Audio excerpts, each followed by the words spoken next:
나이아가라 신드롬이라고 있습니다. 나이아가라 폴스 신드롬이라고 영어로 되어 있죠. 나이아가라 폭포를 이야기하고요. 신드롬은 이제 증상, 증후군 이런 얘기죠. 이것은 나이아가라 폭포에 취해서 자기가 폭포에 떨어질 거라는 걸 생각 못하고 결국 목적을 상실한 채 그냥 노만 젓는 사람들, 그런 사람들을 비유해서 말할 수 있겠죠. 결국에는 죽음으로 가는 거죠.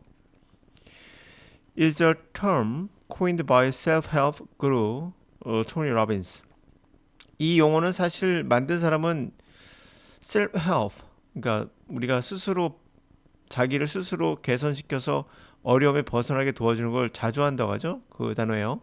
스스로를 돕는 그런 것에 대한 그루, 스승, 토니 로빈스라는 이 뭐 종교적인 스승은 그냥 그루라고 하거든요. 여기서는 어떻게 보면 이 사람을 스승이라고 부르는 건데 셀프헬프의 스승인 이 사람에 의해서 만든 용어입니다. 우리가 알 수 있는 뭐 그런 거 있죠. 성공하는 7가지 습관 뭐 이런 거 쓰는 사람들하고 이제 말할 수 있는 그런 부류의 사람인 것 같아요. 자, 이 사람은 used to describe a person who has no control over their life. 그것이 용어가 어떤 사람을 묘사하려고 하는 거냐면 컨트롤하지 못하는 거죠. 자신의 인생을 컨트롤하지 못하는 사람. If you find yourself passively going wherever the current of life takes you. 자, 만약에 당신이 스스로 passively, 수동적으로 그냥 따라가는 사람이라면 어디든 간에 그냥 삶이 흘러가는 대로 당신을, 그러니까 커런트란 말이 이제 흐름이죠. 삶의 흐름, 또 물의 흐름, 또 전류도 되죠.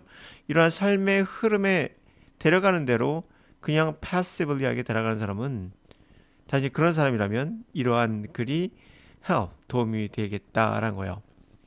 갑자기 영어 강사가 인생에 관한 이야기를 하고 있습니다. 사실 영어도 이와 비슷한 경우가 있어요.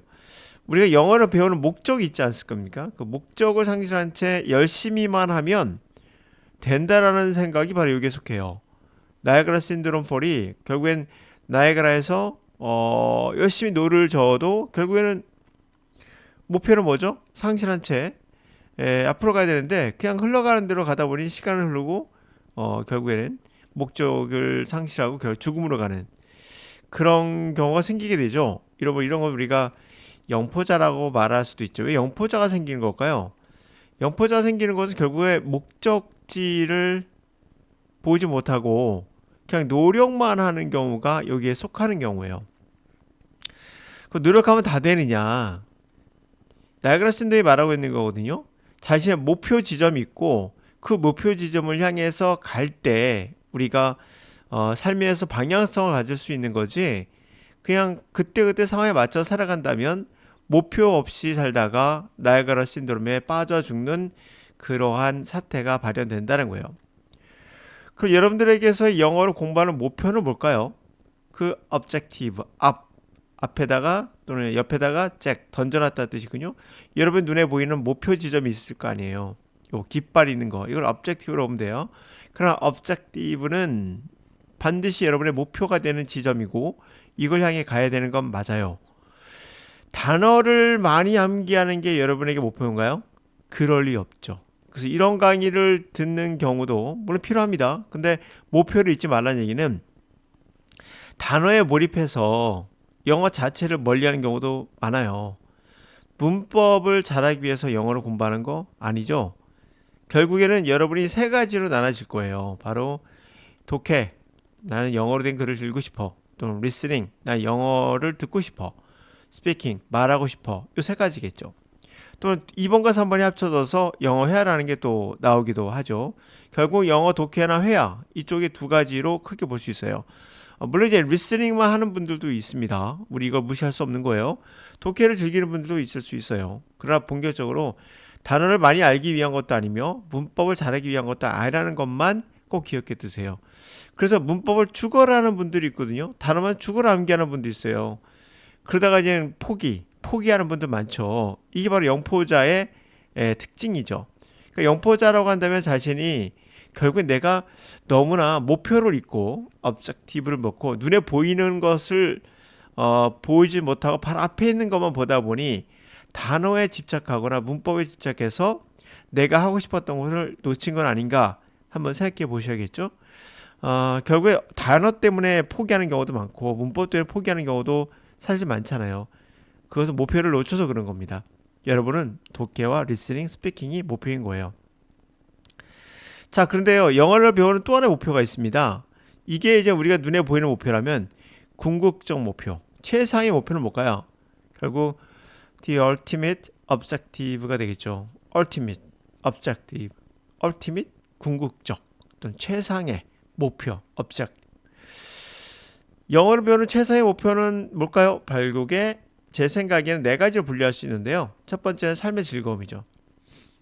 우리가 어떤 거를 할 때 자전거를 탈 때 즐거움이 있듯이 영어를 할 때 즐거움이 있는데요. 만약에 저한테 누군가 물어보기에 여러분들 혹시 스포츠 중에 잘하고 싶은 거 있나요? 스포츠 중에? 어떤 사람은 수영을 잘하고 싶다는 분도 있을 것이고 나는 뭐 테니스를 잘 치고 싶다. 뭐 배드민턴, 뭐 기타 등등 엄청 많을 거예요. 제가 단언코 얘기하는데요. 모든 스포츠가 따라가지 못하는 즐거움은 영어가 줍니다. 이거를 경험해 보이신 사람만 알 수 있기 때문에 제가 말할 수 있지만 여러분들은 느낄 수는 없을 수 있어요. 그러니까 테니스를 잘 치거든 수영을 잘하는 것도 즐거움이 맞아요. 분명 즐거워요. 그러나 최상의 즐거움 이것은 차원이 다른 즐거움이에요. 다른 언어를 한다는 것은. 그래서 삶의 즐거움이 최상의 목표예요. 영어 독해를 하든 리스닝을 하든 스피킹을 하든 간에 이런 것들이 즐거워진다는 것이 바로 최상의 목표인 거죠. 궁극적 목표인 거죠. 독해가 목표는 아니잖아요. 궁극적 목표는 즐거움 아니겠어요? 또 하나 있죠. 폭넓은 경험. 리스닝을 통해서 해외와 스피킹을 통해서 그런 폭넓은 경험을 가질 수 있겠죠. 이 폭넓은 경험은 또 뭐를 가져올 수 있나요? 사업의 확장으로 가져올 수도 있고요. 사업의 아이템이 되기도 하죠. 제가 알고 있는 개인적인 친분 있는 분은 수학 강사 하다가 이분이 일본어를 잘했어요. 일본어를. 그래서 결국 일본에 여행도 자주 가셨는데 일본에서 아이템을 하나 얻은 거예요. 아이디어를 떠는 거죠. 그 아이디어가 바로 지금의 아울렛이에요. 그 당시 우리나라에 아울렛이 거의 없었거든요. 근데 아울렛을 일본 물건을 사다가 한국에서 판매했던 분이에요. 결국 이걸로 굴지 회사에다가 제가 그 당시 기억으로 정확하게 어떤 분을 통해 들었기 때문에 정확한 금액은 아니지만 그 당시 오래전 얘기예요. 10억의 돈을 주고 팔았던 이 업체를 그런 분이 있습니다. 그리고 이제 펜션 사업을 했던 분이 있는데 이것은 결국에 뭐죠? 폭넓은 경험이 오는 언어에서 오는 폭넓은 경험에서 오는 사업의 확장 또는 사업의 새로운 아이템을 발견한 게 결국은 일본어였던 거예요. 이분에게는. 그래서 저는 개인적으로는 일본어를 권하지 않는 이유가 전 세계 인구의 대다수가 영어를 다 사용하기 때문에 더 폭넓고 두 번째로는 아직은 미국이라는 나라가 더 클 가망성이 커요. 그거는 워런 버핏도 얘기했지만 아직 미국은 이제 디벨로핑 개발도상국이다라는 말도 하거든요. 그 정도로 이제 영어라는 게 확장이 될 가능성이 높아요. 유럽의 나라들이 전부 다 영어를 사용하고 영어를 학교에서 배우는 것도 사업 확장의 가능성이 있어서도 우리는 영어를 하는 게 가장 효과적인 거죠.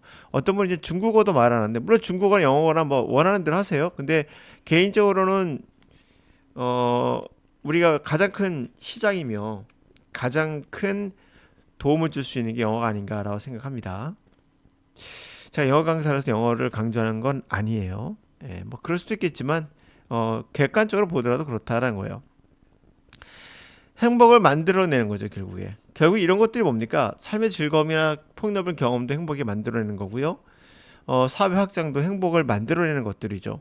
결국 유더마닉이라고 하죠. 영어로 유, 즐거움의 신 이런 뜻이에요.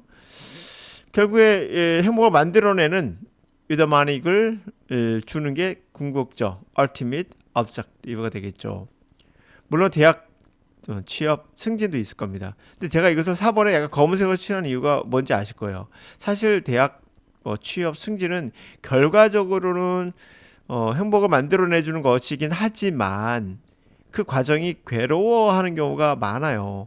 그래서 단어 공부하다가 문법 공부하다가 결국 포기하는 경우가 이 대학 취업이나 뭐 승진 때문에 영어를 공부하는 분들이 결국에 포기하는 경우가 많아요. 그러나 삶의 즐거움이나 폭넓은 세상의 경험이나 사업 확장 이런 것들이 연관돼 서로가 묶여 있는데 이런 것들은 사실 궁극적 목표에서는 영포자가 만들 수 없죠. 당연한 거겠죠. 궁극적 목표가 이거기 때문에 포기할 이유가 없어요. 그러나 대학 취업이나 승진을 위해서 한다면 대학에 못 들어가거나 아니면 뭐 대학에 들어갔거나 또는 취업이 됐거나 하면 영어를 그냥 포기하죠. 그렇기 때문에 저는 이걸 목표라고 말하는 게 좋은 건가 잘 모르겠어요. 그냥 그런 분들이 대다수니까 제가 집어넣은 거지만 실제로 영어로 궁극적 최상의 목표는 삶의 즐거움, 폭넓은 경험, 사업 확장 이것이 행복을 만들어내는 것들이다. 그래서 유다마닉이라고 저는 생각합니다. 자, 그럼 정리해 볼게요. 우리가 나이아가라 폴 신드롬처럼 바로 앞에 눈이 멀어서 눈에 뭐 현혹돼서 자신이 앞으로 나락으로 떨어질지 모르고 그냥 열심히만 하는 것은 안 된다. 그래서 수동적으로 패시블리하게 가기보다는 능동적으로 즐겁게 가야 된다. 근데 영어의 목표는 우리가 알는 objective라는 있는데 이것은 목표가 독해나 리스닝, 스피킹이지 단어나 문법은 아니다. 너무 세부적으로 빠져서 결국에는 자기가 보는 목표를 놓칠 수 있기 때문에 항상 여러분 독해와 리스닝과 스피킹 뭐 이런 것들은 주구장창 하셔야 돼요. 단어 암기는 그날 안 해도 괜찮아요. 문법은 그날 당연히 뭐 안 해도 되고요. 근데 독해나 리스닝은 끊임없이 해주셔야 돼요. 그게 우리가 보고 있는 깃발 목표니까요. 근데 이런 것들의 궁극적 목표도 아셔야 돼요. 내가 이걸 왜 한다? 삶의 즐거움. 어떤 분은 치매를 막기 위해서 그것도 삶의 즐거움이겠죠. 폭넓은 경험도 있고 사업 확장도 있겠다라는 걸 잊지 않는다면 영포자가 될 일은 없겠죠. 그러기 위해서는 올바른 독해법도 아셔야 되고 올바른 리스닝법도 알아야 돼요. 아무리 사실 목표가 이렇다 하더라도 목표가 너무 멀어 깃발이 뭐 엄청 있어 그러면 가다가 지칠 거 아니에요.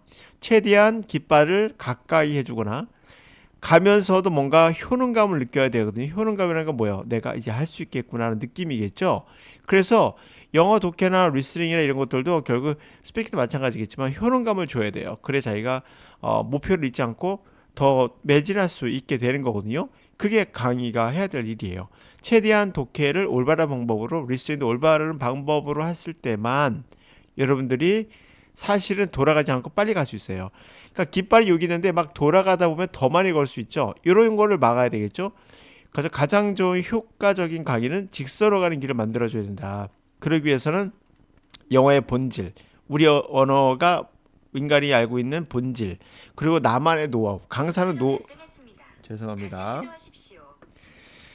시리가 자꾸 얘기네요. 하여튼 자기만의 노하우가 강사는 반드시 있어야겠죠. 노하우. 그 노하우를 통해서 이끌어줄 수 있는 길을 만들어주는 게 성각자. 그다음 그루 뭐 어떻게 보면 뭐 영어 강사도 그루가 될 수 있겠죠. 네.